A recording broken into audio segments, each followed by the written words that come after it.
Oh, welcome to the Sharpe Show. So happy to have you with me this evening, a little bit past 8 p.m. on the East Coast. And you're saying, wait a minute, Larry, 8 p.m., you're supposed to be the 7 p.m. guy.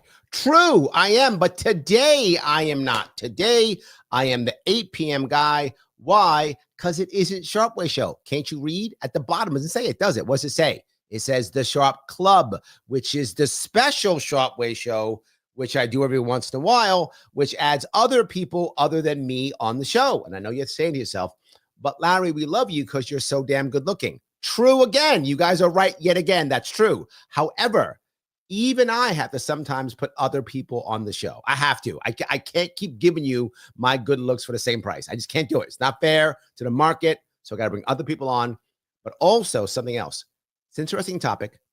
And this type of topic requires different people to be chatting about. And these people I'm bringing on, there's some smart and savvy people. These are people who are activists, people who are authors, people who are content creators, people who know what's going on, who are following stuff both online and in the streets, all of them. And if I could, I'd bring on three right now. I could bring on an author. He is the man himself, Nic Tartaglia. How are you, sir? I'm doing great. Yourself? I'm doing outstanding. I'm glad that you're here. I'm also bringing on a fellow New Yorker out of Albany. He's an activist. I hope I pronounce his name right. If I do get it wrong, he'll yell at me, I'm sure. It is Chindi Chimbelu. How are you? Yeah, I'm just fine. You pronounced it correctly. And see that? Yeah, thanks a lot. And yeah, no, I wouldn't yell at you if you mispronounce my name. I'm not that type of a guy. Okay, there we go. So you're not as fun as I thought you were. It's fine. No worries. All good. And our returning champion, the woman who has been here before. You've seen her online. You've seen her here. The amazing content creator, Lauren Lee. How are you? Hi, Larry. It's great to be back. Yes, absolutely. I wanted to bring up this concept, which I thought was kind of important. We're seeing it everywhere. We are seeing anger everywhere. The most popular one right now, I should say popular, infamous one right now, is the death of Charlie Kirk, obviously. But not just that. You're seeing things like people fighting ICE agents in the street. You're seeing that too. You're seeing people being upset and being violent with their friends and family. You're seeing people ignore their own families over politics and issues like that. People not dating, breaking up, getting divorced over this kind of stuff. You're seeing it everywhere. Is this anger that's crossing our culture in the long run, is this going to cause real change? Is that what's going to be the outcome going to be? Or is it just making us so resistant that we're doubling and tripling down, like now I'm never changing? Or are people just checking out and going, you know what? It doesn't matter. I don't care. Where are we on this? Well, I don't mind starting. So go ahead, please. So the way I would look at it is this is also a global phenomenon. You've been seeing across Asia, Indonesia, the Philippines, Bangladesh, you name it, countries across the world where people are resisting and uprising. Now, the thing for me, the way I look at it is from a behavioral lens, you're seeing absolute social decay. The thing is, at the end of the day, is if anger equates to more government as the solution, no, I don't see that as any sustainable solution. If the anger leads to more, well, ironically, it rarely does anger lead to collaboration, but the sign of prosperity and economic progress is collaboration.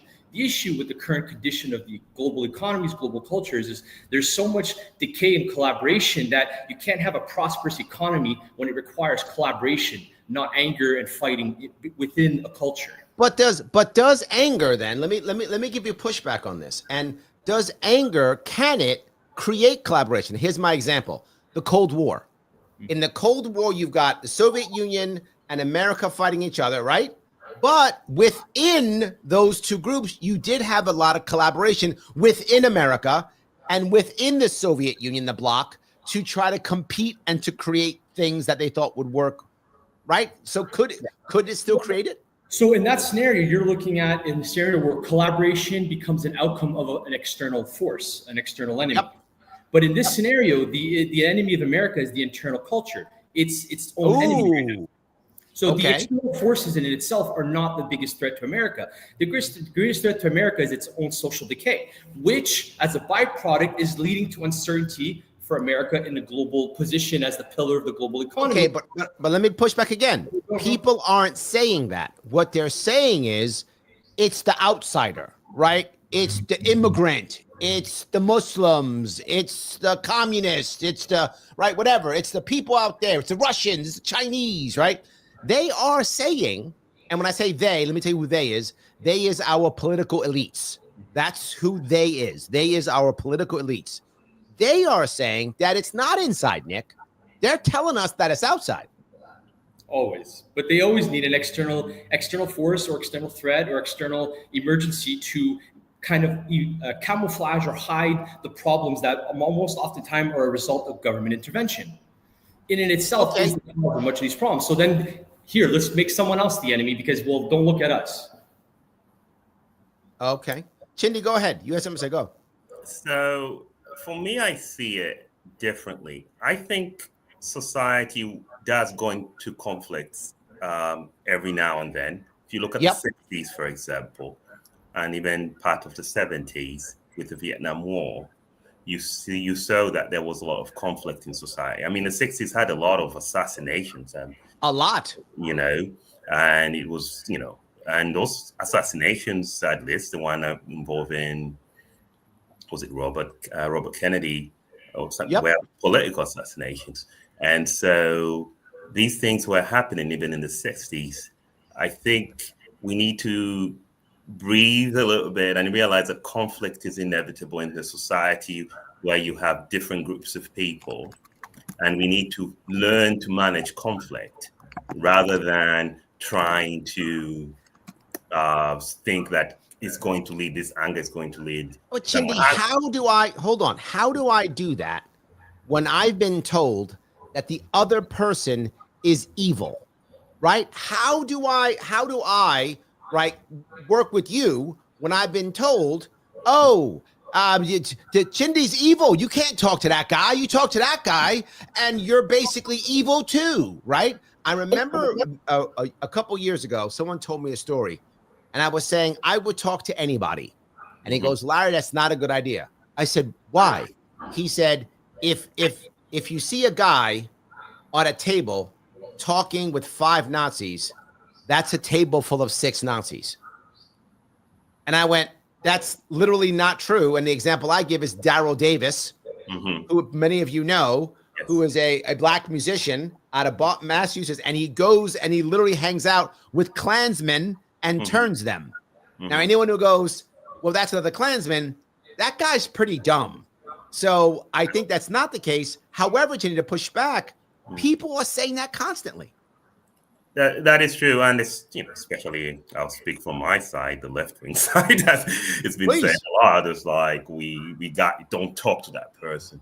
I tend to still talk. I don't care what people think about me. One of the things that I've learned is that you have to love your enemies. You have to. Oh, okay. You have to talk to people you disagree with, and you can only win them by talking to them, trying to understand where they're coming from. Because we all have different backgrounds, and those backgrounds do shape who we are. So we need to learn to figure out, how do I engage with that individual? And then we can have a proper conversation. It doesn't mean we're going to agree right there and then. But here's the problem, though, Chindi, and I'll push back on the left, because the left right now is far worse with this than the right is at this moment, and that is the idea of non-platforming, right? And you see it everywhere. And the person I'll bring up as an example is Bill Maher. Bill Maher is clearly on the left. Clearly, he will say it. He admits it. He gave money to Obama. He hates Trump. He is clearly on the left. If he was here watching, I hope you're watching, Bill. If he's watching, he would not say I'm wrong. He says he's on the left. And he says that he can't get Democrats to come on his show. And here's the problem, right? Because he can't get Democrats to come on his show, Republicans keep coming on his show. So Democrats keep getting angry and then say he's on the right and then don't come on his show. So it's a perpetuating machine of them not coming on. So I'll push back a little bit. I think Please. it's both sides that Okay. Now yes, on the left, I would admit between 2010 to about 2020, the left was at the forefront of cancel culture. But I think That's the true. right has Yep. kind of joined up and has become equally active in canceling people. I mean, the Charlie Kirk example is a very good example of what is happening. People are afraid to speak their opinions about this issue. I mean, I don't know whether you heard about the professor who's trying to move to Europe who's from Rutgers because they're accusing him of being an Antifa sympathizer. I think it's from Rutgers University. So those things are happening because of the cancel culture that's coming from the right. So it's beginning to come from the right to sort of like, I always tell people 2 wrongs don't make a right. But I think the right has been, you did this, so we are going to do it too. And I think that Lauren's shaking her head. Yes. Lauren, unmute yourself, please, my dear. Go ahead. Yeah, I'm equally concerned about what's happening on the right, especially since the Charlie Kirk assassination. But we've been seeing it before, way before then. Like with the Pam Bondi thing, talking about how hate speech is a problem. Suddenly the right is talking about hate speech, and that set off a lot of alarms for conservatives. And I was happy to see people pushing back. But even when I was talking to some folks in my own family who are very conservative, they were all saying, oh, well, she didn't really mean that. But when you watch the clip, she didn't mean it. Down. I mean, she goes back and forth on this hate speech thing, and we've been seeing it. We've been seeing it at local and state levels, efforts to pass legislation that would, talk about hate speech, that would label certain groups, and we see the right supporting this across the board. And so what I'm worried about is that the right has been so beaten down for so long that now that it has power, it's going to kind of resort to this kind of, we don't like the word fascism around here because I don't think people understand what fascism is, but I'm worried about a more tyrannical bent where now we finally have a little bit of power and we're going to use the same kind of lawfare against the Democrats that was degrading our democracy, our republic for a long time. We're going to see the same attacks on free speech, just with a slightly different angle. And so I'm really worried about this because it is true. It's that thing that Plato always talks about. Unless you really truly have people with virtue that are in power, it doesn't matter what side of a political aisle, it's about the virtue. And if you can hold the power in your hands and not take that as an opportunity to destroy your opponent, which would also destroy your country, I think that is the true test of whether or not you're a statesman with virtue. How are we going to have a virtuous government when our government's full of lawyers? It's a great question. I did answer that. Yes. It's true. They're all full of lawyers. Larry, don't forget also when history shows you that no government ever tests the time being virtuous. It's always decays. History is the biggest validator to governments always decay because so long as they control the purse, they control the economy, they can do what they want. Intentions do not equate to good economic outcomes. Economics requires economic thinking. The issue is we're too political in the way we think. And a lot of the political conversations and tensions are all driven by emotion, not by economic logic. So a lot of the time, whether you're debating conservatives, liberals, the left, the right, the issue at the end of the day, every political choice is played out in the economy. If we don't understand the consequences and the ripple effect in the economy, then we're just arguing and throwing words at each other that mean absolutely nothing. And oftentimes, hold on, Nick. I want to dig in this one. You're saying the economy. None of us brought up the economy in this. We were talking about things like cancel culture, stuff like that. And then you say emotion, and I think a lot of emotion plays into this, right? Because to Chindi's point, I think the right now says, well, you were mean to us before, so now we're righteous in being mean to you, right? Because you were mean to us. So now you weren't justified, left, because we didn't hit you first. But you hit us, so now we're justified when we hit you back. That's emotional. That's not economic. Why did you bring economics? Explain that. Because to me, everything ties in. And the economy is a byproduct of human activity. So if people are weak, the economy will be weak. If people collaborate, the economy moves forward. It's a byproduct of human behavior. So if people are not getting along, you cannot have a prosperous economy because by default, prosperity is a byproduct of collaboration between. All right. So let me be controversial. And let me tell you what happened when Killer Mike, the rapper, was in Atlanta several years ago.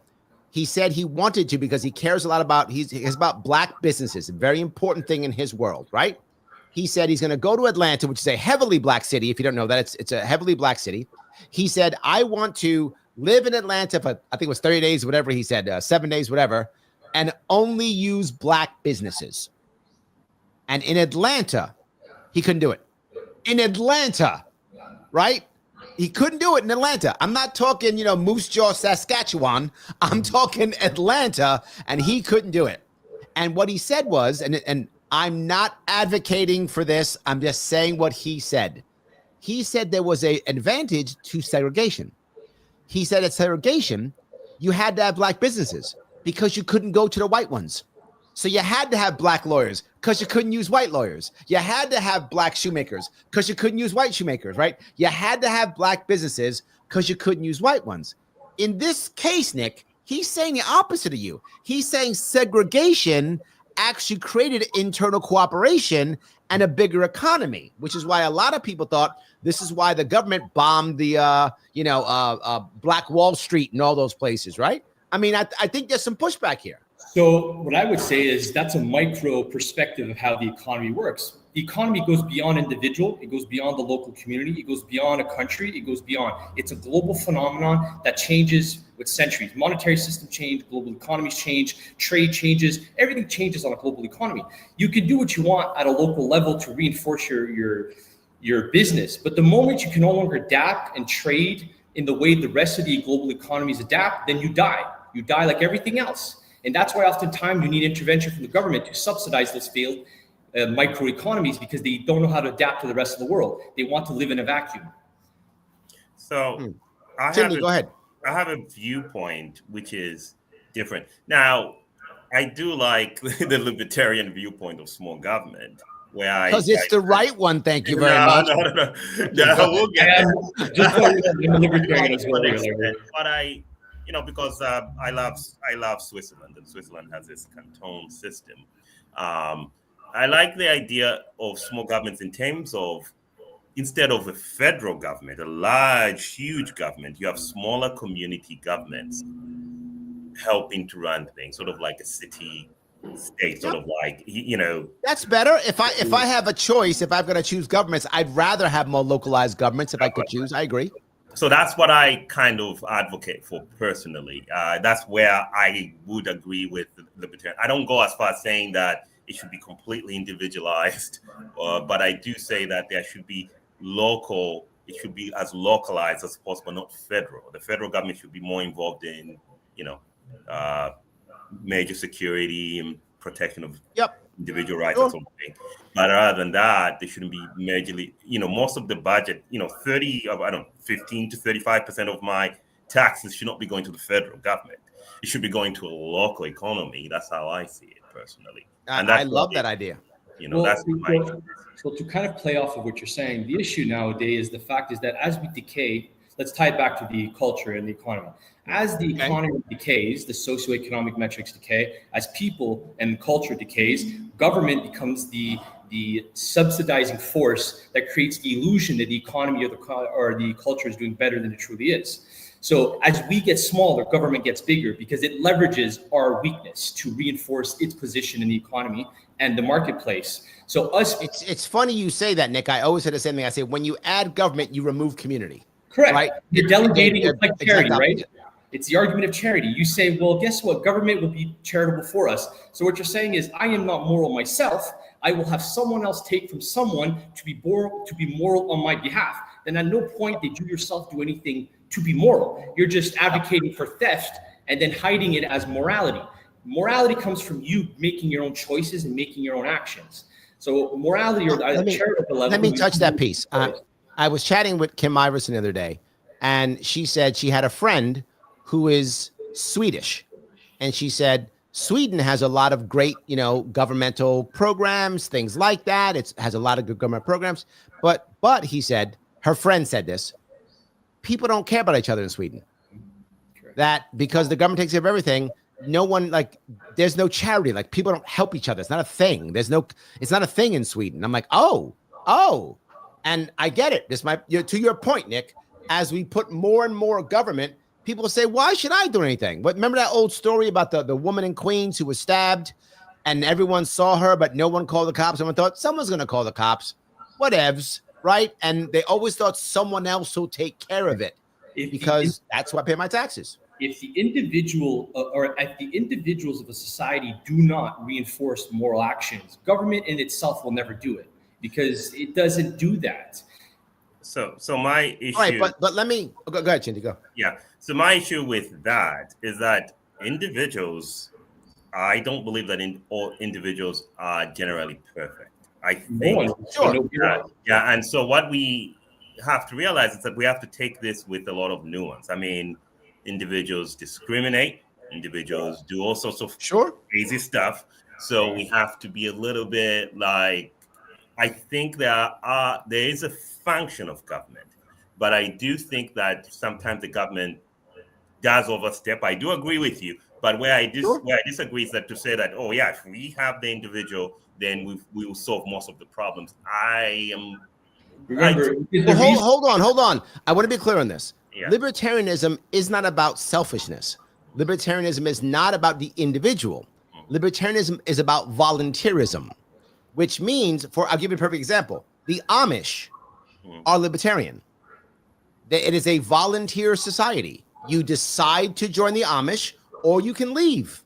You decide that you make an actual social contract that when Lauren's house burns down, you will go help her fix her house. That's a contract you voluntarily join into. No one forces you to pay taxes to the Amish. You say, I want to be part of the Amish, and if Lauren's house burns down, she doesn't have to buy insurance. I have agreed I will go help build her house. And if my house burns down, she will come over and help build my house, right? We make that agreement. And that is very socialistic, but that's voluntarily socialistic. And that's the critical distinction I want you to make in that case. Which is the essence of collaboration. If I don't choose to do something, then I'm not a collaborative agent. I'm a primal agent. Correct. You need to force me into doing something, which then if there's no morality behind that, and it ripples into more negative consequences. So one of the things, one of the pushbacks I have to that is that we don't choose where we are born, for example. We don't choose. True. You know, I'll give an example for myself. You know, part of my family was born here. Part of my family was born in Zambia. So I was born here. I'm lucky. I'm an American citizen. I was born here, even though I grew up abroad. And so I can come here. Some of my relatives can't just come here. It's where you're born, your circumstances, and who you are. That's determined. That you don't control that. You can't control that. And so that's why I push back and say, maybe in those situations, that's where, you know, for example, the idea of citizenship is this idea that you've automatically, even though you may have not signed a piece of paper or voluntarily accepted that, as a baby, as a child, you are going to be brought up, you know, if you're in America, you're going to be brought up under American values. And so that's normally, and if you're in another country, in the UK, for example, you're going to be brought up under British values and that sort of thing. So within that society, there are diverse values. And so that's sort of how I look at it personally, is that it's a little bit. I get your point. I'm not pushing back on that at all. It doesn't change the idea that you could still do things voluntarily, whether you were born in Zambia, whether you're born in the UK, whether you're born in America, you could do something voluntarily. And to be clear, this is an old Bastiat quote. Just because I don't want government to do it doesn't mean I don't want it to be done. Correct. I do think that you should help people who are in trouble. Look, my parents gave me up for adoption. I'm adopted. So my parents said, we don't want you, right? But I would rather the government have not taken care of me, and instead the family did, and a family picked me up. I was adopted. So I'll go back to my Amish thing. What happens if Lauren has a baby and her husband dies, right? Well, if she's out of the Amish community, I guess she's getting public assistance, I guess. The government's going to write her a check or something, whatever. Or maybe in the Amish community, someone takes her in. So she still gets help. I'm not against helping Lauren and her baby. I think it would be better that if she had joined a community, that community would assist her. Maybe her sisters would help. Maybe her mom would help. Maybe her brother-in-law would. Who knows? Whoever was in her world. But Larry, I have a little Go ahead. I have a little pushback because Go ahead.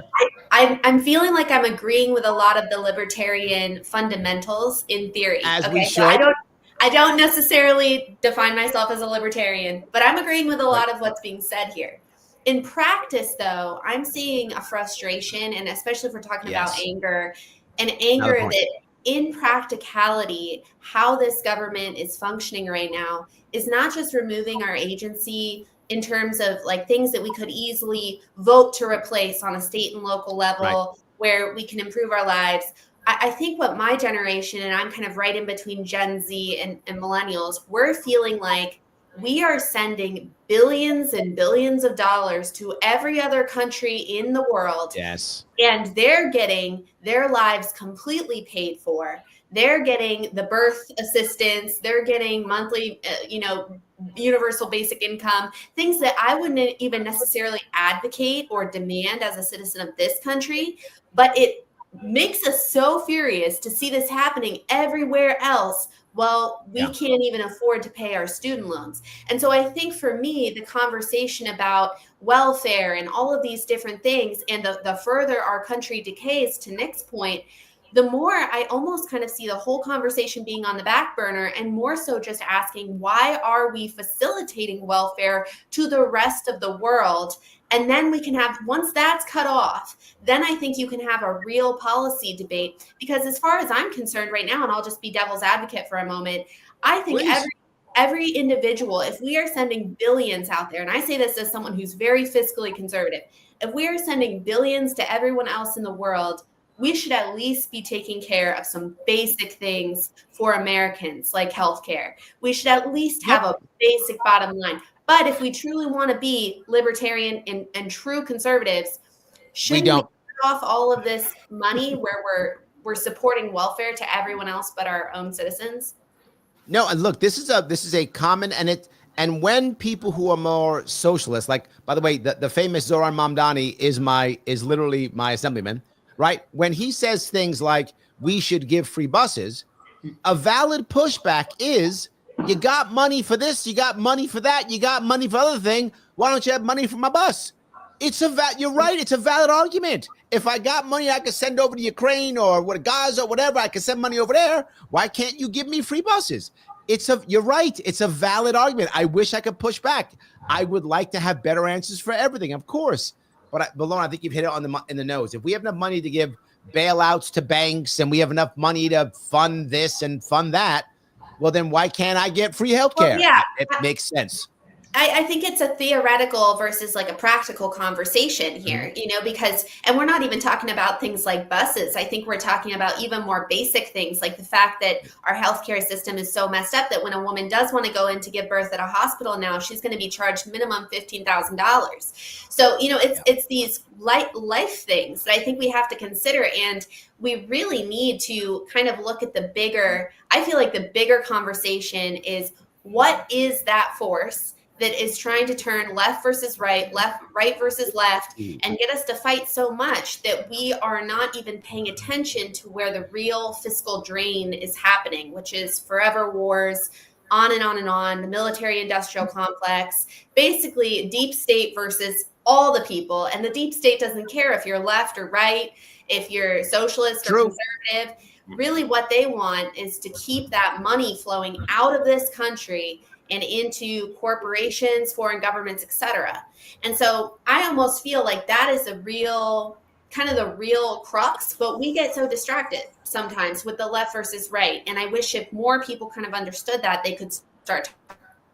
I think what you're saying, and I know you see this a lot on your social media, and that is where people, I think, now are starting to literally just dig in and not care. And then whenever someone says anything that isn't my side, they are obviously evil and wrong, and they're bad, and we can't talk to them anymore. And they often do litmus tests. Like, they'll just say, what do you think about Charlie Kirk? And if you say, I hate that guy, okay, you're one of mine, and now everything you say is correct. Or I hate that guy. Oh, now I hate you and everything is wrong, right? And now I can't listen to you anymore. It's like one thing, and now everything you say is wrong or right. Either way, you've crossed the side. You're one or the other. which makes me think that maybe all this anger is making us even more recalcitrant, even more stuck in our ways, maybe more resistant to any change at all. I mean, Lauren, you're one of the people trying to make change. I see you. You're the one saying it. You're the one trying to have conversations. Am I wrong here? No, I think that you're right. And this might be a frustrating response, but I think it's both. I think you're going to have the people who turn on their neighbor and they cannot see the forest for the trees. And that's going to be the majority. I do think, though, with every kind of pendulum swing in history, we see this with every government ever and every revolution ever. You see a small faction of people who wake up to whatever the real issue is, right? And they see, oh, wait a second, we've kind of been duped this whole time because it doesn't matter who is in power, left or right. Everybody is getting poorer. Everybody is struggling. Everybody is seeing their sons and daughters going to fight and die in wars that never get resolved, or there's always a war that comes after it. And so I think while the majority of people might turn at their neighbor and might turn, you were saying people are getting divorced over this. This is crazy. It's crazy that this is happening, but it's mass psychosis induced by a very intentional psychological warfare operation that is targeting our minds and our unity as Americans. But I think that there will be there is an awakening going on where people are pushing back. And I'm seeing this with conservative influencers, Larry. It's really funny because the other day I was scrolling and it was almost like I don't know, someone had sent out the word to all of their influencers of, hey, say this. One after another. And they said, the left wants to kill you. You can't reason with these people. And I saw this coming over and over from like all these big conservative accounts of like, they don't want peace. You can't reason with them. They don't see you as human. You can't reason with them. And when I went into the comments, it was so fascinating to me because yes, you had the majority slop X posters saying, yeah, feeding the fire. But the real verified accounts, not the bots, the verified people were going, I don't know about this. I don't like this rhetoric now coming from. So I think we're going to see not a revolution, but I think we're going to see an awakening first where people realize maybe the left isn't. I do hope so. Nick, touch that, Nick. I mean, she's not talking economics at all in this case. She's talking much more just social back and forth. I feel like, in a way, economics can be secondary. And why do I say that? Because people can say things like, I don't care if it makes sense. I don't like that guy, Nick, because he's the other, right? Whatever other I decide, right? I'm left, Nick is right. I'm right, Nick is left. Doesn't matter. He's the other. So I'm not going to do what is in my economic best interest. In fact, I'm going to purposefully suffer. I'm going to do something that is worse for me and my family because clearly Nick is evil. So I don't want to associate with evil. So I will punish myself. Isn't that true? Correct. It's funny you say that actually, is because literally the title of my book is called Millennial Economics, Structuring Economic Consciousness in Individuals. And in the book, I basically argue that the missing link in human consciousness is the fact that we don't understand basic reality, which is founded on economics. And thus, we make irrational, short-term, emotional decisions that are consequential to our economic outcome as individuals and as societies, because we don't understand how our choices ripple into the short term and into the long term. So I guess you're saying she's kind of right then. Yeah, I agree. I agree that a revolution was needed. The issue is, again, it's been seen throughout history. The thing is, you're always doomed for the same outcome. Even if you get the change you want, the change is not sustained. Why? Because we don't understand how to sustain that permanent position of a culture reinforcing itself and internalizing its needs rather than externalizing it or outsourcing its needs to other human beings who seem to deem to themselves as morally superior, which we call politicians, who then hold the purse, and then through the purse can do whatever they want to the economy. They can inflate it, they can manipulate it, they can distort it, they can use all these games, and then we become these the playpens, the toys for them to do what they want. They'll blame everybody else. They'll blame the foreign enemies. They'll blame the businesses, and they'll never realize that their greatest threat to your society, especially like America, is actually internally. It's not external. So let me talk, Chindi. This situation here, I worry about this kind of resistance piece, right? People just digging in, saying no, the person's wrong just cause. And I think you saw that again. I go to Charlie Kirk.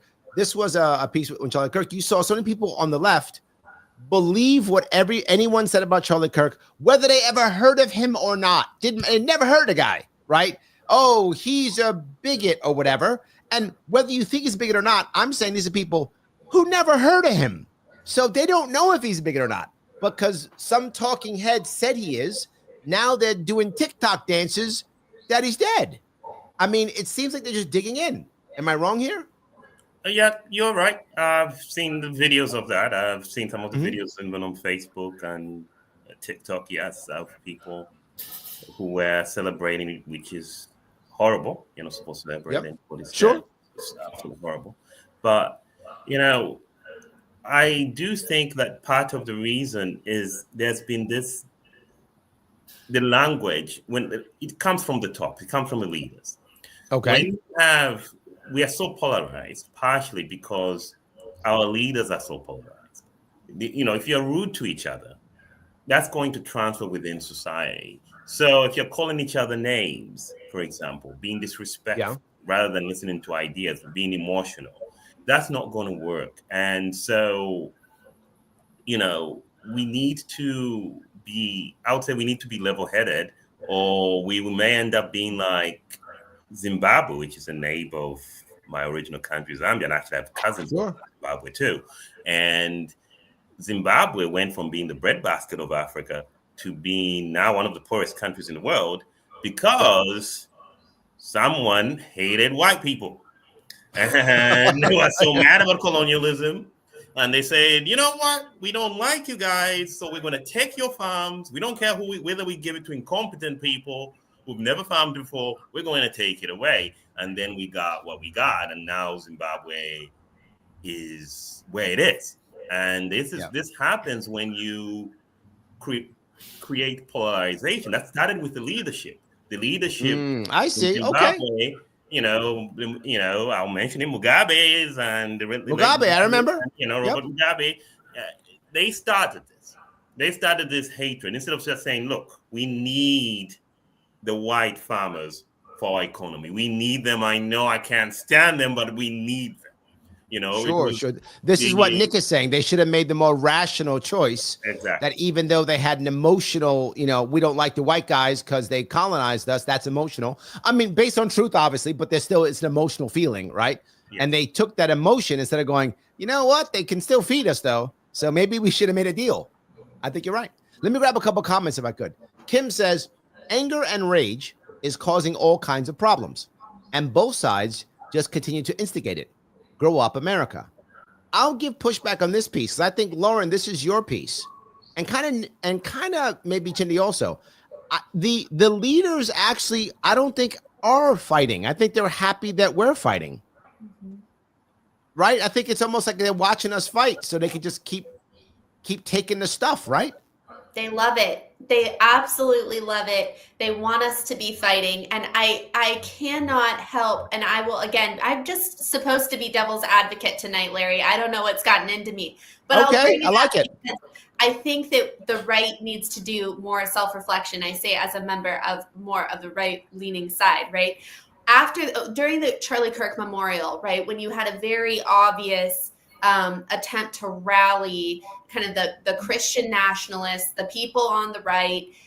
There was a really concerted attempt to push this.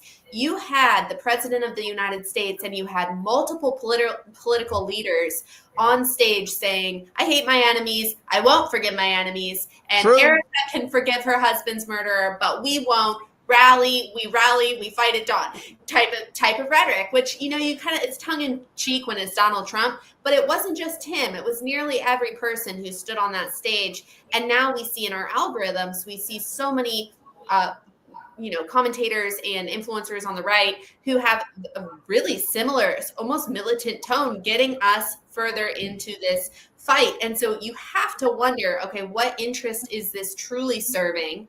And if we don't take a moment to pause and ask that, we're so wrapped up in emotion.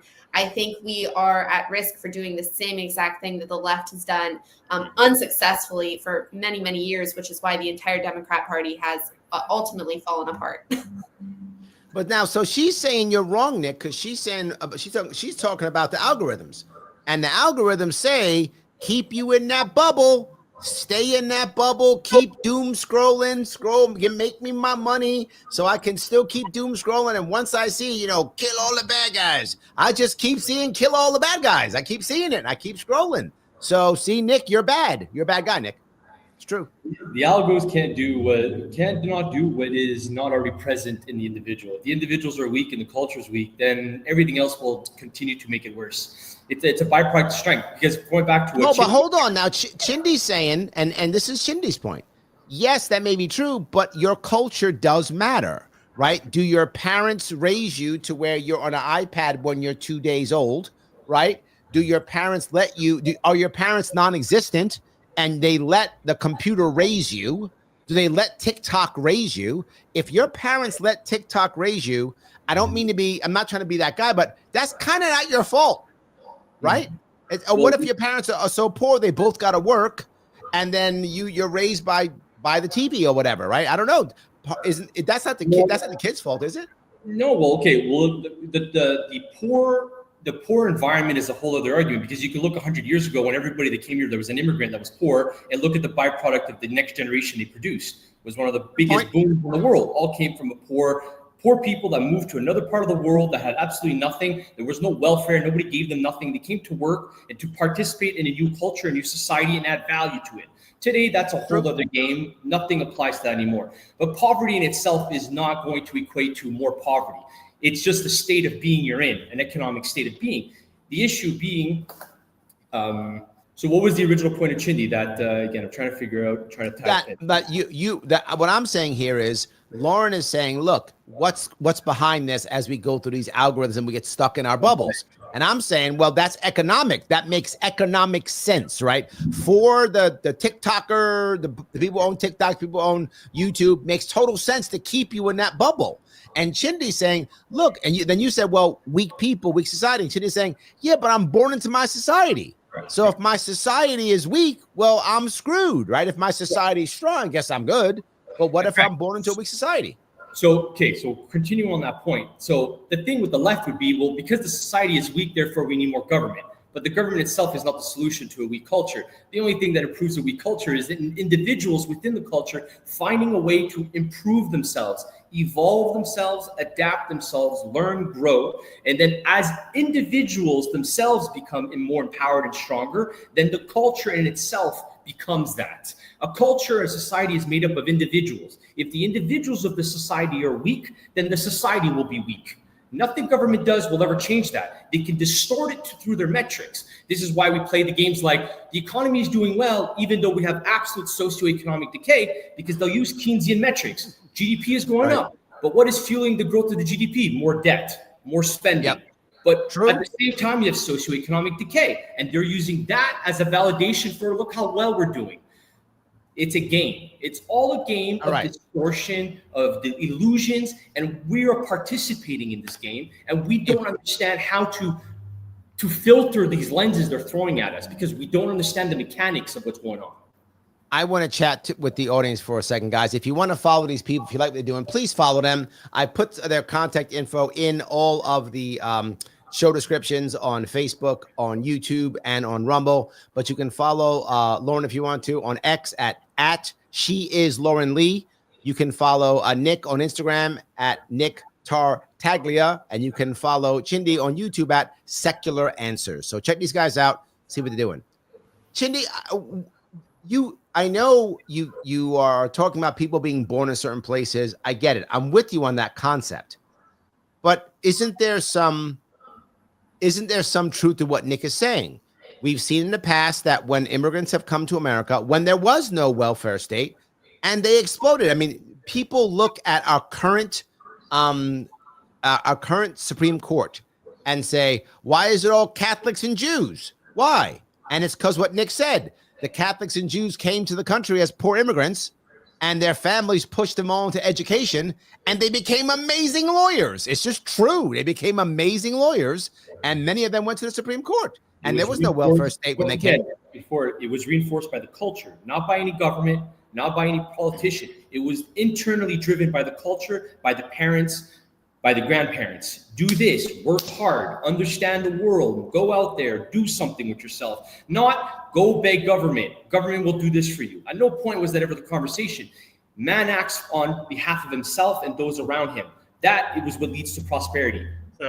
So my only pushback is that there have been many cases where the government has been needed to function, historically speaking, as well. Mm-hmm. And yes, I understand. I agree with you, Nick, that there are many cases of immigrants coming and being very, very successful. I've heard a lot of stories about that. I'm not going to dispute that.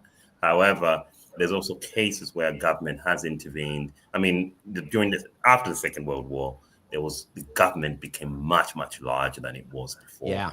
And the GI Bill, we had, GIs have got their houses and all sorts of things. I mean, even the current student loan system came from around that period, which I don't know whether it's good or bad. I think it's bad, but that's a separate conversation. And in addition to that, we also had the Civil Rights Act. And the Civil Rights Act was huge because you had cases where people were being, for example, this is a very difficult topic. One of the most difficult topics. Should the government be able to tell people that you have to serve this person? And if you don't serve this person, then you're going to lose certain tax benefits. So you're going to lose certain benefits from the government. Should the government be able to do it? It's a very tough conversation. I mean, me and my friend had a back and forth about that. If someone says, if I own a restaurant and I say, which I would never do in a million years, to be clear to the audience, no white people. Mm-hmm. Should the government step in and say, wait a second, you can't do that. You can have these benefits and say that you're being a racist, or but there's a special piece here in America for this, right? And there's a special piece here, and that is because at one point government said you cannot. Yes. So then, because government said you cannot, government thought, well, we now have to fix the wrong and right the wrong by saying you must. According to the Constitution, of course you can't do that. But because of our apartheid state that we had after the Civil War, the government said, well, since we put the law saying you couldn't, we now have to do another law saying you must. That was the logic behind it. I'm not saying I agree with it. I'm just explaining the logic behind that for those in the audience who may not understand why they would do it. That's the logic behind it. But go ahead, please. Yeah, so that's how I think. I think these things have to be, I do think that these things have to be discussed, like Lauren was saying. They have to be discussed in a more, and I would agree with Nick too, in a non-emotional way. But I don't, I do, where I diverge with libertarianism, in some cases it does work really well. In some cases it doesn't work too well. I can speak about my own. We don't have a welfare state where I originally came from, where my parents came from. Mm-hmm. And child poverty is really bad. And I mean horrible.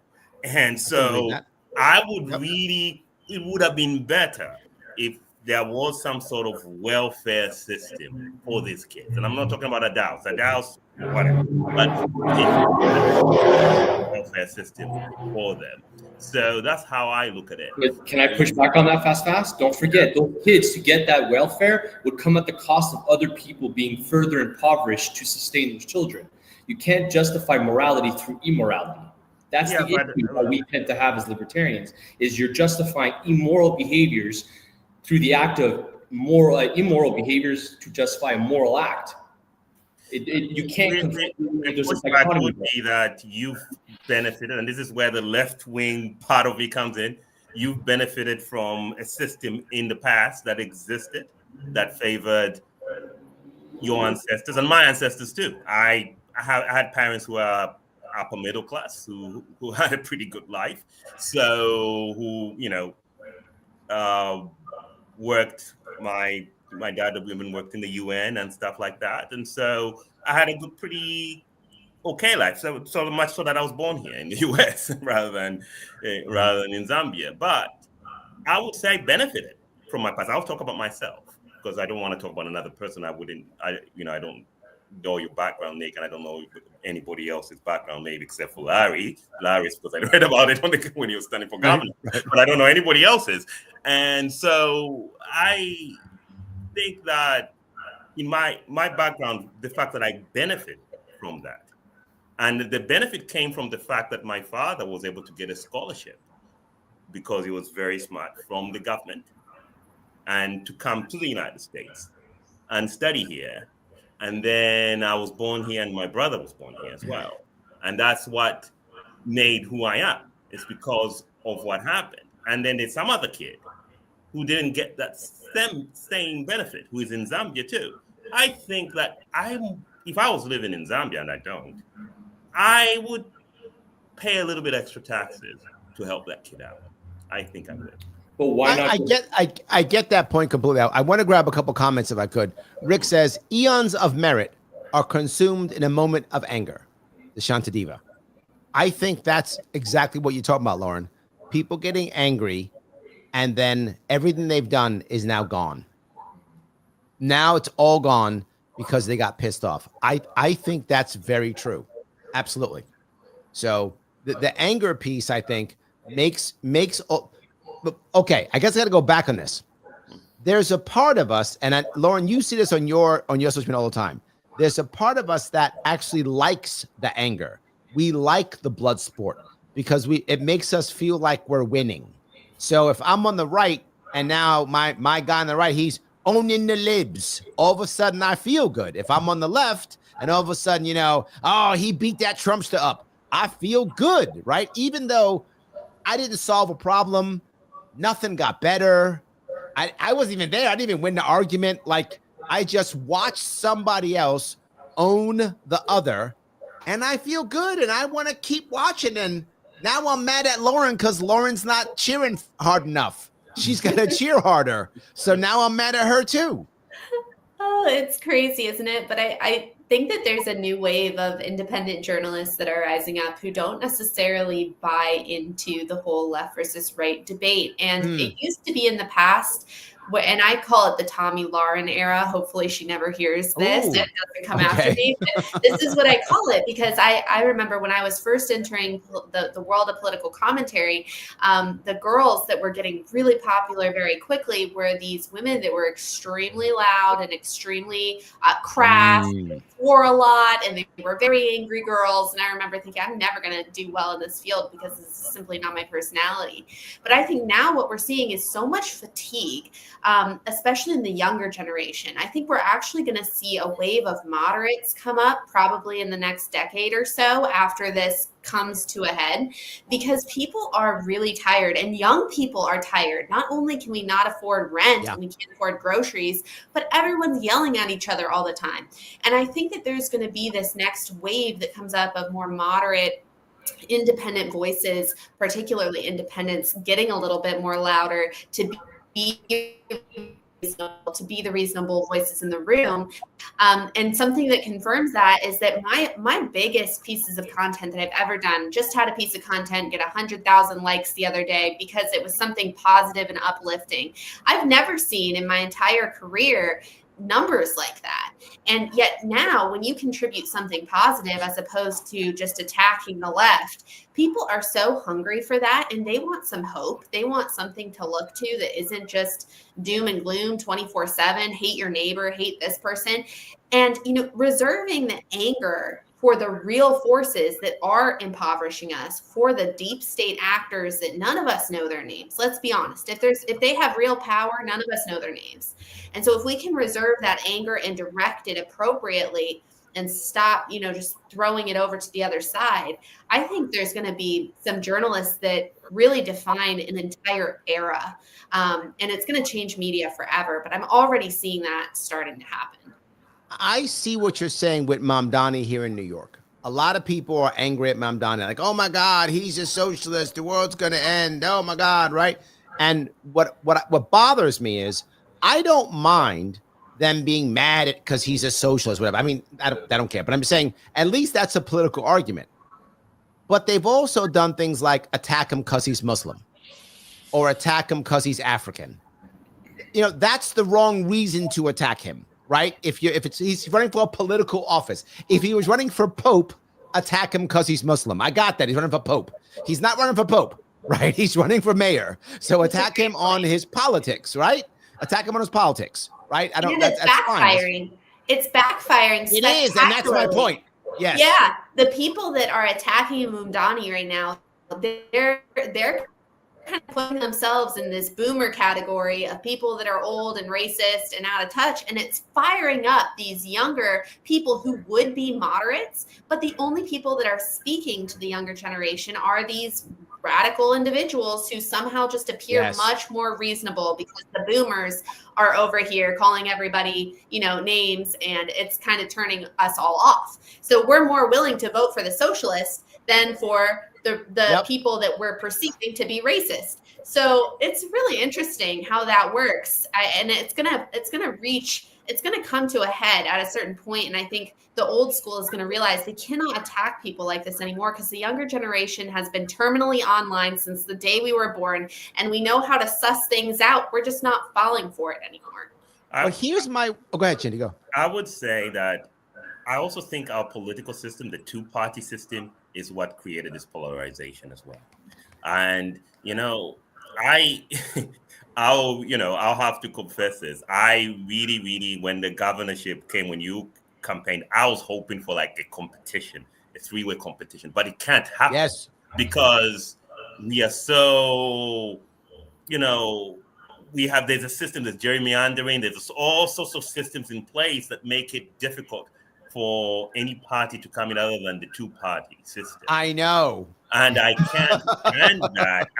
I seriously can't stand that because I wish they could create some sort of proportional representation. That's kind of the system I like personally, because proportional representation will allow everybody to vote for whatever party suits their ideas. Like, for example, I say I'm from the left, but there are a lot of things. I'm probably moderate on most issues rather than from the left because there are some things that I don't agree with. I do think that there needs to be fiscal responsibility. I just think that it should be more like, there are ways to do that, even if there's government involvement. But, we should balance the budget. Sure. The history proves that that's always not the case. I think if it's a smaller government like the canton system in Switzerland, I think it would work. I think if it's a large government, you remember, you have to look at that. There's no immigration. They're very closed off as a culture. They don't allow, and they are super concerned. The women didn't get the right to vote federally until 1975. Yeah, and remember, their economy also depends on external foreign investors, foreign wealthy people coming in and bringing in their money. Without that, their economy collapses. They're not. The Swiss is an example because it's a hub of wealth from external economies, and they're very conservative. They close themselves off, so they don't have this regression in from different economy or different cultures clashing. So they get to live in a vacuum right now, but that vacuum doesn't exist forever. Don't call a Swiss, someone who's Swiss. Don't call them German. They're gonna yell at you back. They're gonna yell at you. I'm not German. I'm Swiss. Okay, Swiss. Dude, sorry. Yeah, yes. So yes, 100%. Yeah, absolutely. I'm not saying that Switzerland is perfect, but I do think that everything we can learn a lot from having. That's true. I think you're absolutely correct. Government control rather than a federal government controlling more space. I want to go back to this idea you're talking about, Lauren, of the youth, because my biggest worry is apathy. Some of you may know that in America, anywhere between 7 and 10 million young men, have just checked out of the economy. They're like, we're done. We're out. We don't want a job. We don't want a girlfriend. We don't want marriage. We don't want kids. We don't want a career. We're never going to own a car. We don't care. We're never going to own a house. We don't care. All we want to do is live with our roommates, make enough money in the gig economy and scamming. I'm serious. And government welfare that they can pick up in any way they can pick it up. And they're going to play video games, hang out with their buddies all day. That's what they're going to do. Right? Now, when you got that many men checking out, that affects women. Obviously, if the women want men, those men don't exist. So now they have more women looking for less men because they're not there for them. It's impossible. So now I got pissed off women. I got pissed off men, and the men are apathetic. Do the women become apathetic too? Do we have a situation to where the youth just says, you know, Lauren's fun and all, but it's not worth it. I'm just going to hang out and doom scroll on TikTok or X or play on my video game. I'm not involved. I don't care. Let it all burn down. Yeah, there's actually some really interesting cultural phenomenon happening right now when it comes to young men and women and the way that they interact because of that apathy that you're talking about. I was just aghast today when I learned that the rates of lavender marriages, where you have but now it's openly gay man marrying a straight woman because of a deep platonic love, no sexual attraction, nothing, but just to have the economic stability. The rates of these marriages are actually skyrocketing amongst millennials and Gen Z. And you would just never imagine that to be the case. But they're really looking just for someone who's economically stable that they can link themselves with and afford rent. I mean, it's like the craziest thing I'm going to go one step further, though, Lauren. It's not just that. They're saying that. It's also because they want a pair bond. And they can't pair bond. So they're actually getting married, not just because economics obviously is a critical piece, but also you got somebody in your house you can pair bond with. Right. You have someone you can lean on. You have someone you can cry with and celebrate with, right? You have that connection that many people are just losing. Right. I mean, I think there's a whole commentary to be had about the social effects post-COVID and where we're going with that. But I think from an economic perspective, especially, and Nick, I would love to hear your thoughts on this theory that I have. But I actually think that, you know, right now we're kind of in this really weird middle ground time where things are bad, but they're not so bad that we're forced to take action. I think we're very quickly approaching that point where we cannot afford $20 eggs. We cannot afford $6,000 rent. I think we're going to get there. And I think at the point where the economy is so bad and people are just like losing all hope, I think that when we hit rock bottom is the point at which people are going to form small communities and return to communal living at some level, right? Just to be able to afford things where maybe they're living right next to their parents or they're staying with their parents, where they have relatives and or friend groups. We're already seeing this in the Midwest, where friend groups are they're buying hundreds of acres of land together and they're building small houses and they're raising chickens and goats and farming together. I see it upstate New York.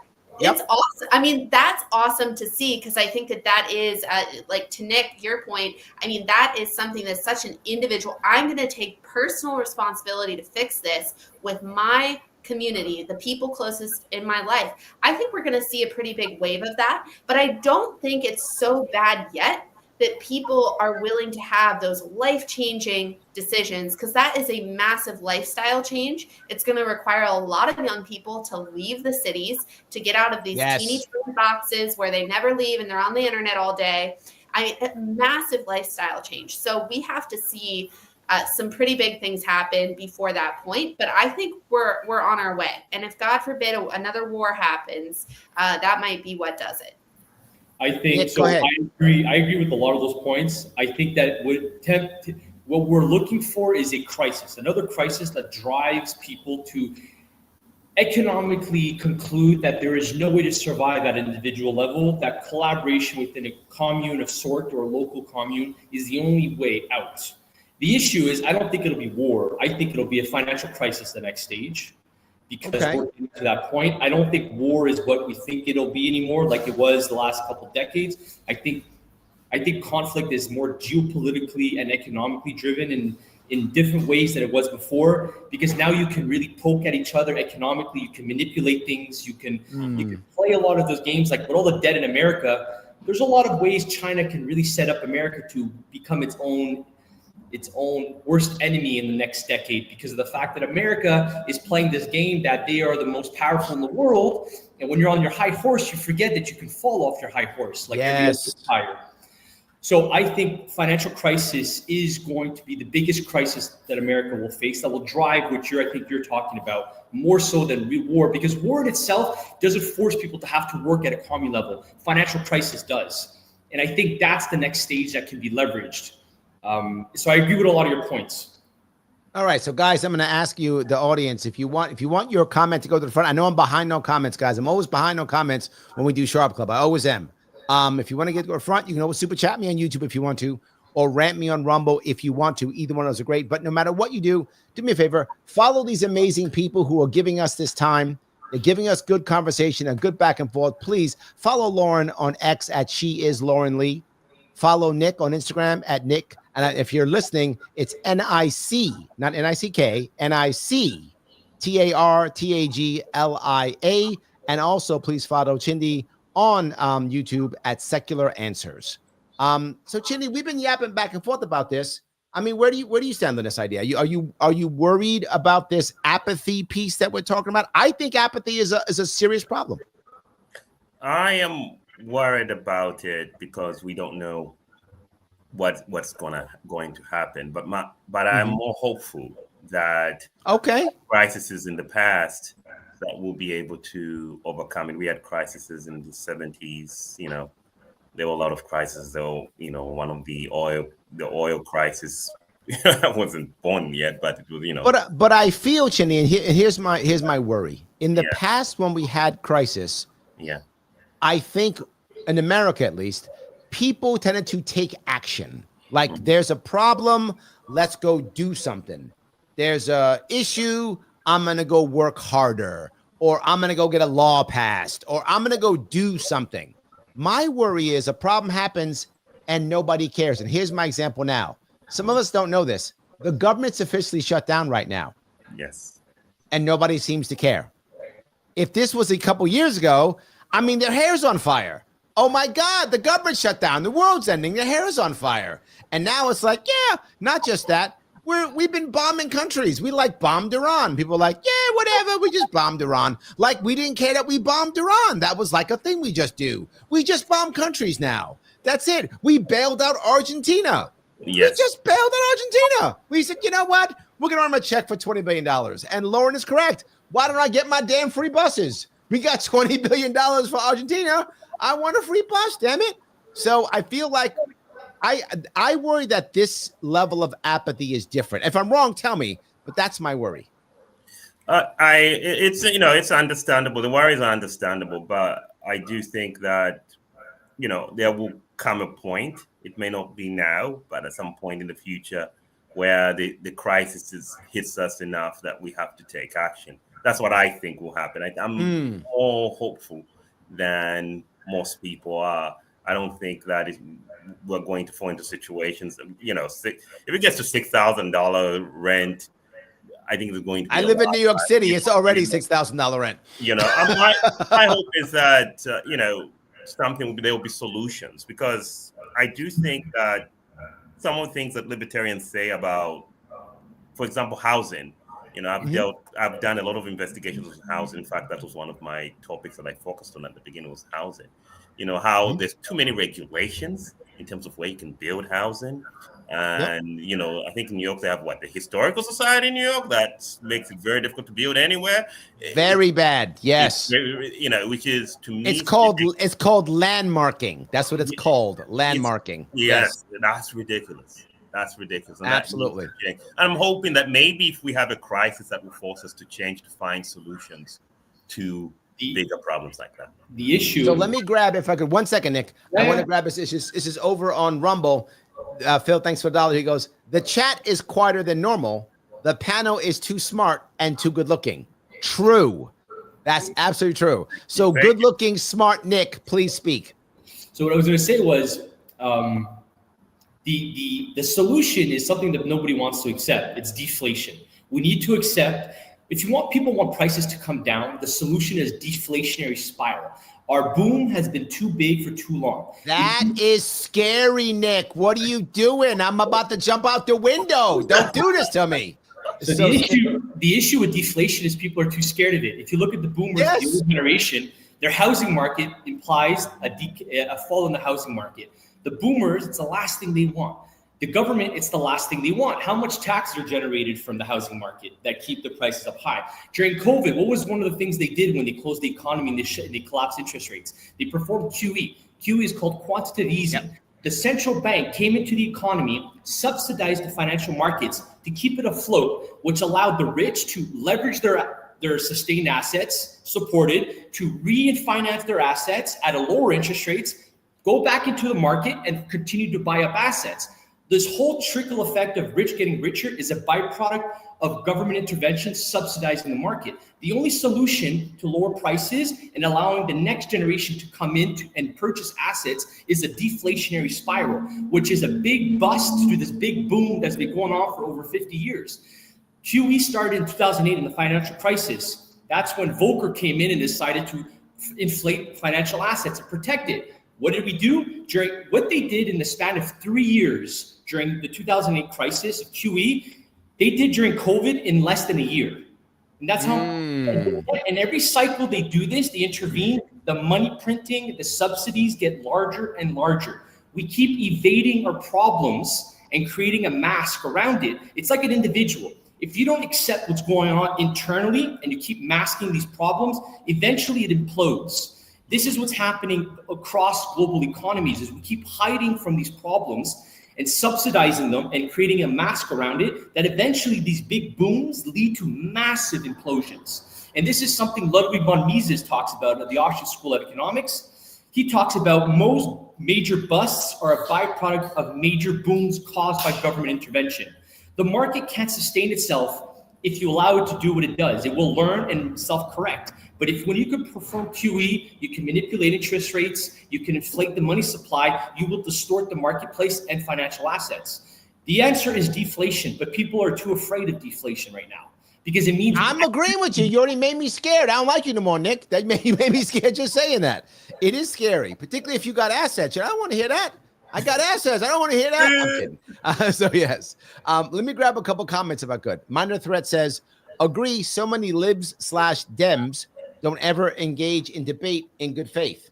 I'm not sure that's true. I think there is a debate bro group within the left that is very happy to debate in good faith. But I think generally speaking, when people are upset, the left tends to dismiss, the right tends to distract. That's a common tactic they use on each side. So the right will be like, well, what about when Biden did it? They'll just do that, right? This is to Lauren, to your point. Well, yeah, I can be bad now because remember Dems did it. So that's a common thing the right does. The right will just say, well, the Dems, Biden did it, Obama. They will very often distract. And the left will just go, but you're an ist or a phobe. So therefore, I don't have to listen to you anymore. So they'll tend to dismiss you. I think that's a common tactic on both sides. Not everyone does it, but I think it's very common, if that makes sense. Calling people names, I think is a big problem. If I could do something that would prevent, I would just say, don't call people names. But sometimes people say, oh, that person is racist. And how do you know that? Like, it takes a lot for me to call somebody a racist. They have to say to my face, I'm racist. And I'll say, oh, yeah, you are. Now you say it yourself. Thank you very much. But if they don't tell me, I'm going to assume that they're trying to argue in good faith, even if they say something that I may strongly feel uncomfortable with. And that's kind of, I think, one of the major issues is that on the left, and I consider myself part of the left, is we have this issue of every time somebody says something like, oh, this group of people, instead of saying, why did he say that? Let me look at the data. Let me see if that is true. Let me see if that's the case. And let me see why that is happening and counter that argument if necessary. Or if it's true, then try to deal with it. Instead, it's sort of like, yeah, you are this person. It's sort of a fast reaction. And there's also a failure to admit that we are wrong. That's one of the big problems we have is there's a failure to admit that we are wrong. I mean, I remember myself that's the time I said I would never do this again. You remember the Duke incident? I think, Lorraine, you probably might have been still very, very young. Maybe you too, Nick. In 2008. I remember it. Yeah. The 4 kids? Yeah, the 4 kids, right? And we're like, yeah, they did it. Get them. And then they didn't do it. They were innocent. And everybody went silent. Everybody went silent, like nothing happened. And then another incident where the kid, this time I defended the kid. I tried to defend the kid, but nobody was listening to me. The one in Albany where the 3 girls accused this young white kid of saying the N-word and being a bully. And it wasn't true. It was completely false. And so, and then instead of people saying, why did they do that? That was so wrong. People were doubling down. I'm like, no. And I remember saying, hey, let's take a pause. I'm very suspicious. I want to see the camera. I'm very, very suspicious. But here was their argument. I remember the argument. Yeah. When those 4 guys from Duke, for those who don't know, 4 guys from Duke were accused of, I'm on YouTube, so RAPE. Yeah. They were accused of that. I got to talk like a kid because I'm on YouTube. So when they were accused of that, they were like removed from Harvard. They were thrown out, and it was all a lie. It was utterly made up. And most of you don't remember it. And no one said, oh, you know what? We're sorry. We're wrong. Let's reinstate you. Oh my God. And the logic was, because it was so common, you don't want to say yes and apologize to these guys, because then other women will suffer from it. That was the argument that was made. Yeah, I was so disappointed by that. I was really, you remember that? Yes. I said we have to admit when we mess up. You messed up. You know, you don't say, oh, and I think that's why the right deflects, is because when we on the left make mistakes, we don't admit we made a mistake. Like, admit it. We messed up. We messed up. That was completely wrong, and we are sorry that we do that. We should never let that happen again. This is what we're going to do to make sure that doesn't happen again. Absolutely. Well, I think that's the problem with those movements that are so sweeping, whether it's BLM or it's the Me Too movement, or whenever you have identity as the basis of an entire social movement that then dictates the morality for the rest of the country. And if you dare to not post the black square, if you dare to not speak up on, issues of gender or identity, then you're canceled, right? You're kicked out. I think that's the fundamental danger. But what was behind each of those movements? Now we know what was behind BLM. We know that it was not in good faith to defend a minority population. We know who funded it. We know who bought mansions on the other side of it. And what makes me angry about that, Lauren, this is the part this is the part that you're right. But again, even the right won't make the end of this one, because the right pilloried BLM and still attacks BLM. And we know in the long run that's true, right? In the long run that's accurate. However, the average, young white woman who was trying to do the right thing, she wasn't trying to buy a new mansion. She thought she was giving to a great purpose. She believed she was doing the right thing. She thought she was being righteous. She thought she was helping people. That's why I refer to the psychological operation that's happening on Americans. That's why I use that term, that we have a psychological operation, a mass psychological operation happening. It's a social experiment. But I want to be clear. It's why when I talk about things like BLM, I talk about BLM leadership. I literally make a distinction. I say the leadership of BLM is utterly garbage. You're right. They lied. But the average person who was marching, they weren't trying to be bad or mean. They were trying to do the right thing. Yeah. The same is true for every participant in any of these movements, right? They think that they're doing the right thing because it's a moral heralding. It's a moral call that is weaponized by people with some very deep state ties. And I think that that's what the younger generation is now waking up to. They saw that the older millennial population, if you will, that they really got duped by those kinds of movements and the labeling and all of that. And so now you see young liberals, very young liberals that are, 18, 19 years old, and they're rebelling against woke culture because they don't want to be labeled. And so we're having now this whole, we're swinging the other way, where I think these younger liberals and younger conservatives are not going to fall for the typical psyops that we saw with whether it was BLM or Me Too or any of these movements that ended up falling flat and kind of exposing themselves. Yeah, I do think that we have to be careful. This is why I like Larry Sharpe, distinguishing the two. I think we do have to be careful. Even with the Me Too movement, I think there were some achievements that were made. There were people who were genuinely bad. I don't want to mention the words because it's way on YouTube, but they, genuinely deserved to be shamed for what they did. And then there were people who was fake and it was a complete lie. And we have to distinguish. So we have to take the good parts of it and the bad parts, and then we can have a discussion as to whether it had more bad than good or more good than bad. We can have that discussion. I think it's the same thing with the BLM movement. I think there were some people who genuinely meant to do well, and then some people who manipulate and use it and pocketing. But Chindi, can I ask you a question? Do you think that these movements inherently stemmed from a good place, or do you think that from the beginning they might have had some alternate motives? Because when I look at these movements, I actually don't see them as coming from a genuine place at all. I see them as intentional efforts to break the trust. For instance, with Me Too. You hold on. You give too much credit to like government and stuff. I don't think so at all. I'm gonna give you my opinions alone. I think that the people who were involved in like BLM, let me give the left a lot of credit with something. The left is very good at finding and explaining problems. There's an old saying: if you want to know what's wrong with America, ask the left. You want to know what's right with America, ask the right. And it's almost always true. The right can tell you what's awesome about America. They can tell you all day long, and they're right. And the left can tell you what's wrong with America, and they're correct. Like they can. The left shows you what the problem is. Mamdani is dealing with actual problems that are real.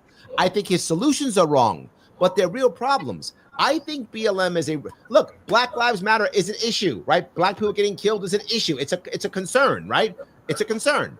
So people said we want to make it work. So somebody said, why don't we start BLM? And I would believe that person probably thought it's a good idea. And then what the elites always do, ooh, this is awesome. We can make this an industrial complex and wreck it. That'll be awesome. So I don't think they're thinking of any of this. I think someone honestly wanted to do good, and then the elite said, we can wreck this easy, and they picked it up. I don't give them, it's the old saying that, was it Rahm Emanuel said, never let a crisis go to waste. When they find the thing that happens, they pick it up. My view is, though, it started with good intentions. Yes, and I was going to answer. Thank you, Larry, for explaining that. That's most organizations. I mean, look at even faith, Christianity, right? Christianity overall, in my personal view, is good, right? However, there are people who hijack it and misuse it. And I think now Christianity has existed for over 2,000 years, so that's different. But let's take any organization, BLM or Me Too. There were people who actually wanted to point out the abuses that were happening in the Me Too. Sure. And then somebody came up and said, oh, this is a good idea. Why don't we make false accusations? Why don't we use it to make, these are things that happen in many organizations. And the question is, how do you control that? How do you make sure that mostly that what comes out is the good and avoid the bad? And that's a very difficult thing. Once you have an institution, this is where libertarians have a point. Once you create an organization, it's very difficult to get rid of it. Like if you create an organization, for example, they've been trying to deal with Social Security for years. They can't, because once an organization exists, it's going to protect itself from being removed. You're going to fight back. And I was asking somebody, at what point do you say that the solution has been solved, that we have had enough solutions? And we need to dismantle our organization now and go back home and do other things. At what point do you do that? And the problem is that there's no point at which you do that. Many organizations keep trying to find new problems. And that's what I think happened with the BLM. And I think that's what happened with the Me Too movement. They found the problems. Once those problems were solved, they began looking for new problems. That didn't exist. Yeah, I got to get paid still. I still got to get paid. I mean, come on now. I got a third house I got a mortgage on. I got to get paid somehow. So, yeah, absolutely. So, by the way, you have a fan, Chindi. Joel says the Sharpe campaign should hire Chindi to do some radio spot voiceovers. Look at that. There we go. Thank you. I like that. Yes. Thank you. Rick says Trail of Tears and Oklahoma City, 1920, had the same problem. White people were envious about the economic success of the Cherokee and the blacks. Well, yes, but you probably shouldn't say the blacks today. But yes, I absolutely agree that is an issue. But here's the thing that people don't remember, is that was actually all perpetrated by the government. That was not perpetrated by individual whites. That was perpetrated by the government. The government went in, and the Trail of Tears is literally soldiers, right? And Oklahoma City also was soldiers. People don't know that. It was actually Tulsa, if I'm not mistaken. In Tulsa, this is after World War I. This happens after both of the two wars. The black soldiers come back saying, I just fought in your war for you. Give me my damn equal rights now. Right? So the black soldiers came back from World War I in 1918, 1919, and said, we just want to keep our rights. Let us do our stuff in Tulsa. And so the government went in and disarmed the black soldiers. Then they fought after the World War I veterans were disarmed. So in both cases, I'm going to blame government. I'm a libertarian, so I got to blame government, guys. Sorry. So I blame government for that too. So any case, I just thought it was kind of interesting in that case. Let me grab a couple more of these. There's so many of these. John says, Economics in One Lesson by Henry Hazlitt is a must read if anyone wishes to begin their journey of understanding the way the world and local economies work. You're nodding your head, Nick. You're agreeing with that. Yeah. It's true. It's the foundation of everything.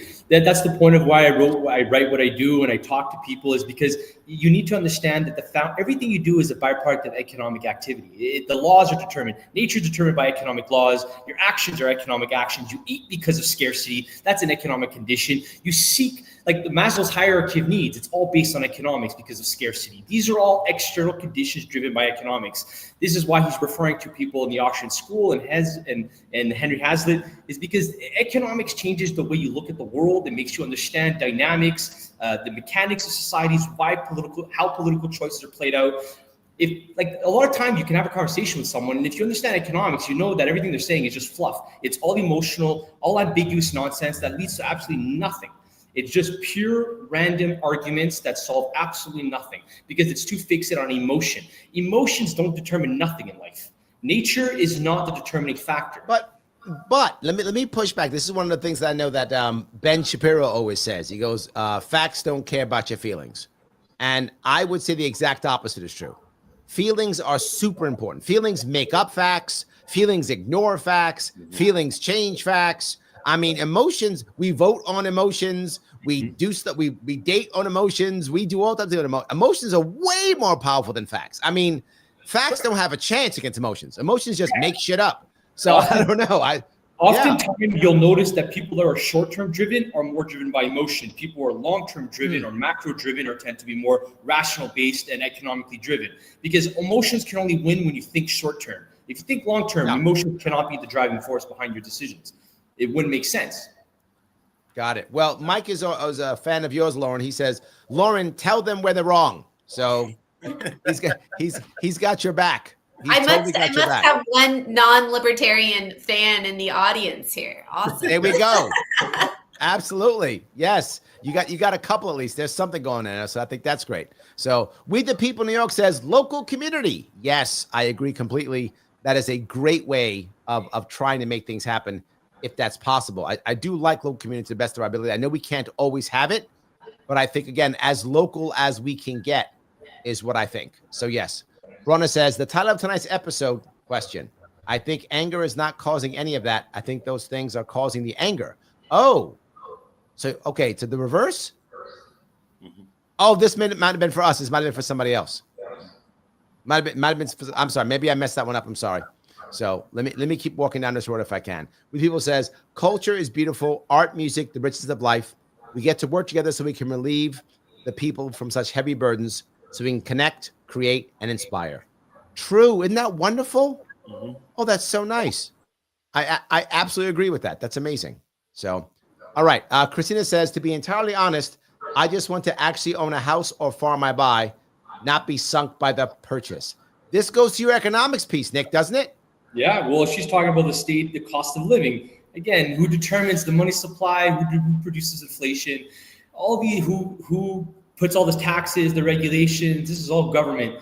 The economy, the money supply is not determined by businesses. This is all byproduct of government intervention in the economy, inflating the money supply, preventing deflationary spirals, collapsing interest rates to keep the housing market alive. If they wouldn't if they would just not let interest rates fall, you would see a whole different dynamic in the market. But government wants to subsidize itself. It has so much money invested in the economy. The last thing it wants is deflation, because then in itself destroys everything it's done as well. Masterman Iowa says Switzerland is the Cayman Islands of Europe. I'm not sure that's true, but I like it. I'm gonna use that. I'm gonna steal that one. That's It's pretty good. vault in the world. Did you know that in the Switzerland? It's undisclosed. So it's called Von Greyers. So Von Greyers is one of the biggest vaulting companies in the world for gold, and I didn't know that. So it's in Switzerland. It's an undisclosed location, hidden in the mountains, private military, earthquake proof. It was because it was originally started being built during the Second World War when they were all going out. And Switzerland for bunkers is the #1 in the world for bunkers. Everyone is allowed. Has a right to weapons. They have bunkers everywhere. So basically, they built the bunker. It was originally designed for the military. It got taken over and is now this biggest gold vault in the world, where you have central banks that store there, wealthy European families. You need a minimum of $8 million USD in gold just to be allocated in that vault. Switzerland is an incredible location of wealth. Okay, maybe I'm moving. All right, let me grab another. This is a rant, $1 over on Rumble. Phil says, in 2015, I heard some of the early members from BLM from Ferguson, Missouri, at a Christian conference in St. Louis. The people I heard were very different from the people put on the news. That's my point. I think Chindi's right. I think the origins of these movements are good. I think the intent is good. I think the origin is good. You often find out like BLM, oh, wait a minute, it's been around for years because it was meant for something good. And then the elites went, oh, we can wreck this. We can destroy this. Larry, that's what I think. Wherever there is emotion, people are going to the powerful structures are going to seize upon that because it's some political capital, some political energy that can fuel them. And so that's why I really just urge everyone to have so much discernment. It doesn't matter if it's right or left. Whenever there is a really highly charged emotional moment in our nation, and we just had one. My family members were in tears over someone that they had never met. They had never really watched his YouTube. They'd never been to a Turning Point event. And there was so much emotion. You would have thought people had just lost their best friend because of the way it was fueled and fanned. So we always just have to be so aware and cautious and ask ourselves, okay, now who's going to try to jump in on this, just like we saw happen so many other times in the past? I mean, sometimes we have to agree that there are things we have to agree on, that when somebody dies or somebody's killed, that's tragic. We have to just agree on that. I mean, it shouldn't even be a question of, oh yeah, it's tragic, regardless of what their political beliefs were or whether you disagreed or agreed with it. I mean, in my culture where we come from, you don't dishonor the dead. You just don't. It's strictly forbidden. Like, you don't do that. And so you know, even if you disagree with a person, you know, we just had a former president who had died. I strongly disagreed with him, but so you just said, you know what?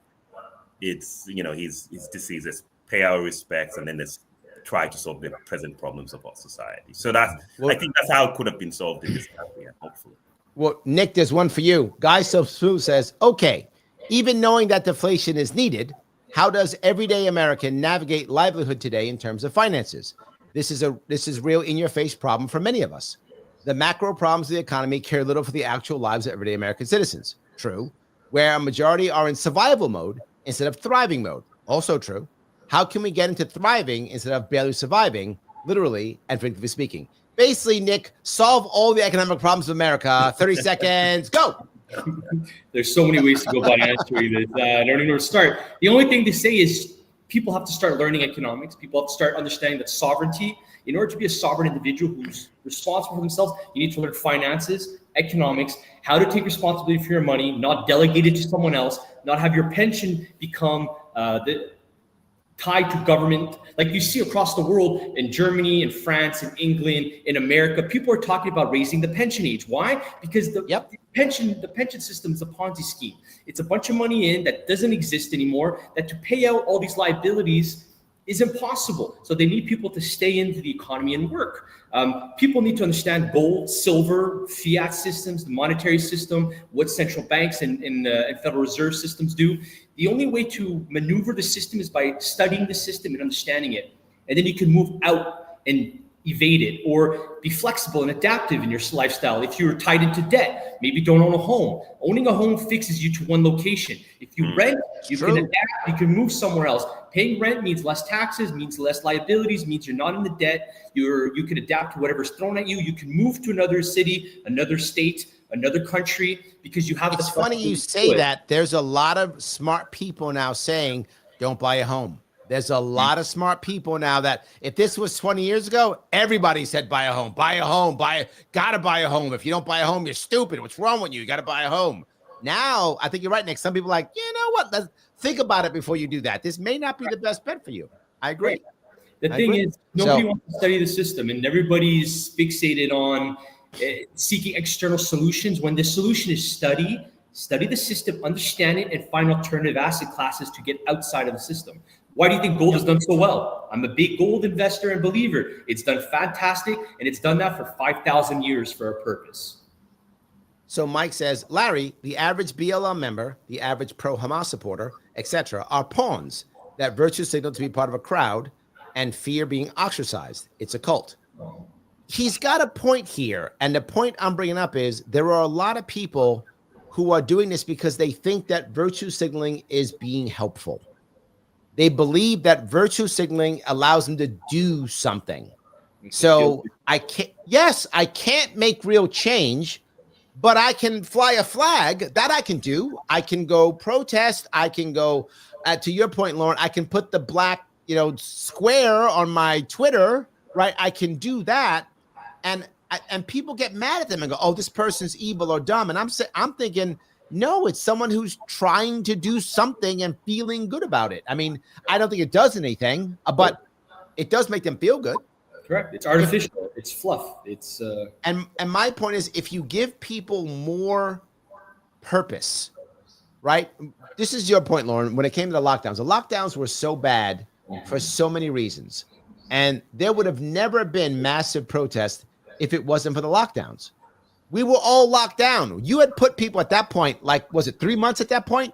Locked down for 3 months, sitting in their apartments, can't leave. No, they're not dating. They're not working. They're not going to school. They're doing nothing. And all of a sudden someone goes, hey, if we go protest, the cops won't stop us. What? And yeah, it's a good reason. The cops killed this black guy. Oh, that sucks. I hate when cops kill black guys. I know. Come on out. Let's go do this. And they did. Now, if that guy had to go to work in the morning, he ain't protesting. He says, I'd love to go. I hate when the cops kill black guys, but I got to work tomorrow. Sorry. That's what would have happened. I got to test tomorrow at school. I can't do that. And so when people don't have purpose, when people aren't doing other things, they find purpose in whatever's out there. And I think to Mike's point, maybe that's yelling about Hamas, or maybe it's yelling about whatever, BLM, or whatever. It's yelling about something, right? I'm going to go yell about something because now I'm doing something. Yeah, Am I right here? Yeah, I was again. Yeah, the lockdowns for me. If you were to ask me, I was like, now I must confess, I did get vaccinated and all that. I believed in all that, but I did think that the lockdown was taking it too far. Yes, that individuals had to make up. Even with vaccinations, it should have been an individual choice. Do you want to use it? You don't. I mean, who am I to tell somebody what they should do with with their bodies, who they are? If you want to be a guinea pig like Chindi, that's fine. If you don't, there we go. And there we go. Just basically what it was, and I think they went too far. And I think there's been no acknowledgement, and this is an issue that I have on. There's been no acknowledgement, sort of like it's been swept under the rug. Nobody's talking about it. It's like, no, we overreacted. There was too much reaction. And I remember even at the time when I posted, people went against me when I said, I don't like the lockdown. I think this is going too far. I posted it in 2020 on Facebook, and people didn't like it. And they're mad at you. Yep. They were mad at me, and I said, look, I am getting vaccinated. I wear masks, me personally, Yep, I agree. I'll take the precautions, but I'm not going to force another individual who thinks that this is something else to do what I should do. I had an issue with that. I agree. I'm not anti-jab. I'm not anti-mask. I'm anti-mandate. The government should not be forcing people. That I completely agree. John's on your side, Nick. He says, stop printing money and go back to the gold standard. Look at that. He's on your side. The money right there. I love that. Guy says, I hella love these conversations. Oh, that's amazing. There you go. Well, guys, I want to start to wrap this up. So let me go through. Is there something we want to talk about or bring up? Something you want to say that you're doing?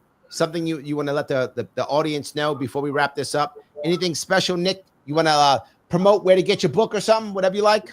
You can find it on Amazon. You'll find it. Just search up Millennial Economics, Structuring Economic Consciousness Individuals, or else just come to my my Instagram page. You'll find the link there. At the end of the day, for me, my biggest message is always the same thing. You got to study the foundation of the system. To me, that's economics. From there, everything else starts to make sense, even human behavior. I love it. Chindi, go ahead. I'm doing a project called Loving Your Neighbors, which is I love that. Yeah, and so I'm going to post a link on Secular Answers on that, and it's going to be like a group of videos. I've actually started my first video already. I just have to post it on that, Loving Your Neighbors. And the idea is that we need to learn to talk to each other, and we need to stop seeing our enemies as people who are bad. People are evil. If you're on the left and you look at MAGA, you shouldn't be looking at MAGA or anybody as, oh, they're evil. It should be, what do they have to say? What do they have to contribute to their society? That's how I put it. Absolutely. Can I just add to that quick? Is there's a reason why in the Constitution of the United States, look, I'm from Canada, so I respect the Constitution far more than the Charter of Rights of Canada, because here clearly it means nothing. But there's a reason why in the Constitution of America, the first one is freedom of speech. Without the ability to speak and make mistakes in what we say, there is no capacity to debate ideas. It is the foundation of collaboration. If I can't transmit information to you, then we're going nowhere as people. Like communication and collaboration, language is important. And so freedom of speech is the primary input to prosperity. So before I go to you, Lauren, I want to let everyone know the YouTube poll just closed. And the question was, is peace growing or stagnant? Are the divisions insurmountable? Where are you at? And it closed with 61% saying police state is real and revealed. That's not good. Number 2 with 23% was it's all too much to figure out. Number 3 was 10%, which is everything's fine. And number 6 was we are one riot from anarchy. So that's where the polls are, guys, just so you know. Lauren, take us home. Yes, well, as always, I am on my X and on Substack trying to find the truth, trying to figure out what the truth is, because there are so many competing corporate narratives out there. And I focus primarily on MAHA, on bodily autonomy, personal freedom, personal liberties. So if that interests you, you can find me there. And my website is sheIsLaurenLee.com, which is where you can read all the more long form pieces that I write. There we go. Guys, you see everything that you want is right there at the bottom, also in the description. Here's what I'm going to ask you. Remember, after this is over, once this live is over, I need you to come back and put a comment afterwards. So Mr. Rhythm, so he will be happy and he will then share this every place. If you haven't clicked the like button, you hate Lauren. Why do you hate Lauren? She's wonderful. Click the like button. Click it. If you haven't shared this with somebody else, something like that, then you hate Nick. Why do you hate Nick? He's trying to help you out and get you money. Tell you whether you should buy a house or not. Don't do that. It's important. So you should share it. Absolutely. If you haven't reposted this someplace, told your friends, that means you hate Chindi. Why do you hate him? He's literally talking about loving your neighbor. He's a great guy. Stop hating us. Do the things I ask you for. And at the end of this, please put a comment. Here's the question I want you to answer. What do you think is the outcome of the anger in America? Just tell me what you think. What's the outcome? Is it going to be change? Is it going to be more resistance? Is it going to be apathy? Is it going to be the old violence? What's it going to be? Tell me in the chat if you don't mind. Remember, if you're watching this days later and it's not live, you're going to see 2 videos pop up. Click on one of them right away. Mr. Rhythm loves that too. I will see you all.